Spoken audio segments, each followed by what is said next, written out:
Hey Carol, how you doing? I've got your post up right here. Where did it go? Here it is.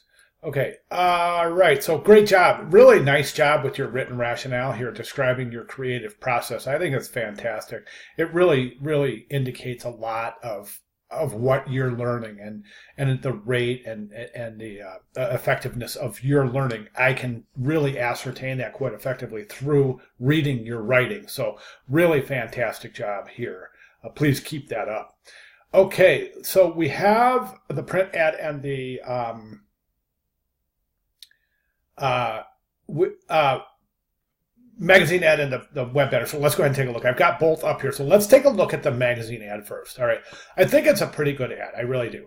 There's a couple of things I would recommend with this ad. Number one, I would change that headline from black. And I would also take this whole thing right here and move it down just about an inch in the composition. I'd also think about moving in a little bit to increase that right margin. Okay, now you don't have to worry about preserving the right margin in the address. That's fine. You can just move this whole thing in a little bit. As long as the headline and the subhead are in alignment, that's great.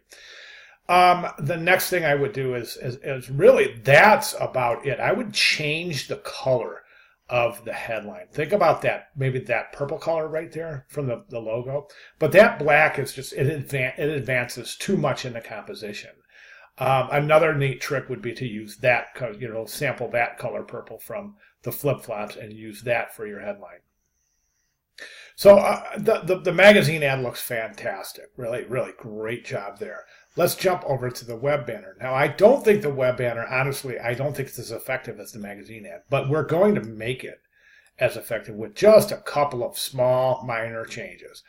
All right, so right now, I think my issue with the magazine, with the banner ad, is that the eye, it's the path of the eye.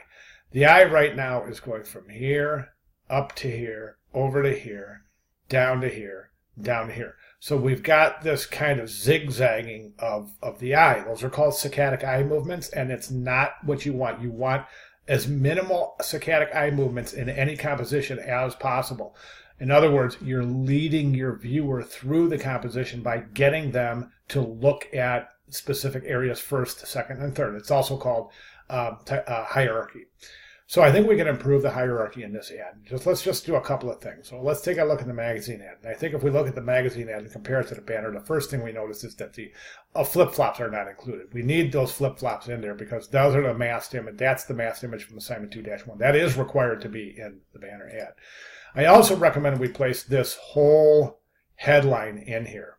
So instead of just saying relax and play the adult way 2 for 1, let's do this. Let's take time to kick off your flip-flops and time to kick your flip-flops off right here.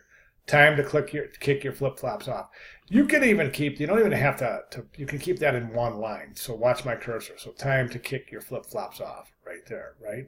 Reduce the type size, then reduce this type size, remove the drop shadow and the effects from that, and just go ahead and assemble that underneath your headline.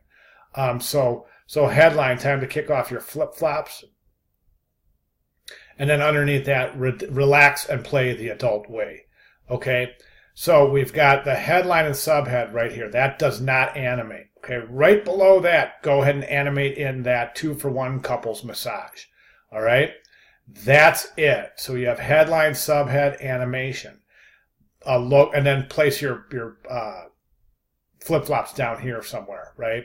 Right next to the flip-flops down here somewhere, I would include the location, not the contact information, just the location. So located in beautiful U.S. Virgin Islands, or located in St. Thomas, U.S. Virgin Islands, or something like that. That can be really small type. It doesn't have to hold any kind of hierarchy, prominent position whatsoever. And then that's it, really. So in summary, you've got headline and subhead. So time to kick your flip-flops off, relax, and play the adult way. Okay, headline goes 1 line, maybe 2, depending on how big it is. I would say try to shoot 1 line, about that big right there. Then right below that is relax and play the adult way. And that, of course, is going to be, the headline is going to be Arial bold. The subhead is going to be Arial bold italic. Don't forget that. Okay, then underneath that, 2-for-1 couples massage. Forget the URL. Don't need it, right? Because the banner acts as a URL. If you click on the banner, you're going to the website. So we don't need to include the URL in the banner ad, right? Okay, so headline, subhead, animated call to action. That's the only thing that should be animated is that 2-for-1 couples massage. Located in beautiful St. Thomas, U.S. Virgin Islands. Maybe your flip-flops down here somewhere. Located in the U.S. Virgin Islands. Logo, and that's it. And I think that it's really, really going to be a fascinating campaign. And I think you're off to a fantastic start. And I'm really looking forward to seeing this. But those recommendations right there are definitely going to work. So if you have any questions at all, please let me know. All right, great job. Thank you.